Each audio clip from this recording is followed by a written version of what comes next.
Viewers நாங்களோட Lakshmi நீங்கள் பார்த்துருக்கிறது zero power. நம்மளுடைய திவ்யா கணேஷ் அதாவது கங்காவா நடித்தாங்களே முன்னாடி அவங்க வந்து ஒரு கியூஏ செக்ஷன் ஏற்படுத்தியிருந்தாங்க, ரசிகர்களுக்கு நிறைய கேள்விகள் பதில் அப்படின்ட்டு. ஸோ இதில் வந்து கங்காவை ரொம்ப மிஸ் பண்ணுறோம், திரும்பி வரதுக்கு வாய்ப்புகள் இருக்கா அப்படின்ட்டு எக்கச்சக்கமாக ஒரு 2-3 கொஸ்டின். ஆனால் அவங்களுக்கு நிறைய கொஸ்டின் அது ரிலேட்டடாக வந்திருக்கும். 2 தடவை ஆன்சர் பண்ணியிருக்காங்க. அதில் அச்சோ ரொம்ப வருத்தமாக இருக்குது, இவ்வளோ தூரம் நீங்களாம் மிஸ் பண்ணுறீங்க அப்படின்ட்டு.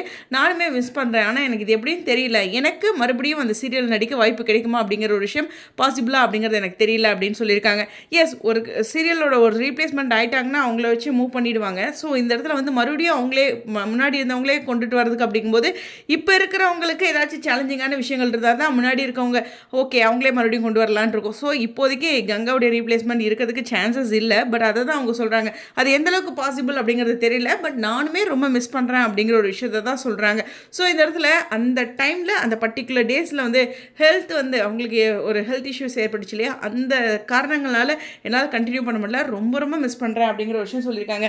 ஜெனியா அவங்களுடைய பாக்கியலட்சுமியோட ஷூட்டிங்ஸ் படுற அப்டேட்டில் எஸ் ராமமூர்த்தி தாத்தா இறந்த அந்த காட்சிகள் வர்றதுனால இந்த அப்டேட்டு பாக்கியலட்சுமிக்கு ரொம்ப இம்பார்ட்டண்டான விஷயம். அவங்களுடைய அந்த நகர்வுகள் என்னெல்லாம் இருக்கும் அப்படிங்கிற ஒரு சின்ன கெஸ்க்கு கூட உதவும் அப்படிங்கிறது தான். எனிவேஸ் கண்டிப்பாக கங்காவா திவ்யா கணேஷன் மிஸ் பண்ணாலும் வந்தவங்களும் நல்லா பண்ணிட்டுருக்காங்க.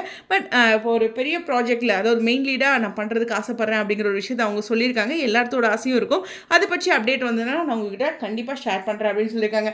மேபி இங்கே சீரியல் முடிஞ்சிடுச்சு, இப்போ ஒரு கால் ஷீட் ஃப்ரீயாக இருக்குல்ல 15 நாள். ஸோ அதனால் இன்னொரு சீரியலுக்கு அவங்க போகிறதுக்கும் சான்சஸ் இருக்குது. ஸோ வெயிட் பண்ணுவோம். உங்களுடைய கருத்துக்கா ஸ்டேடியம்.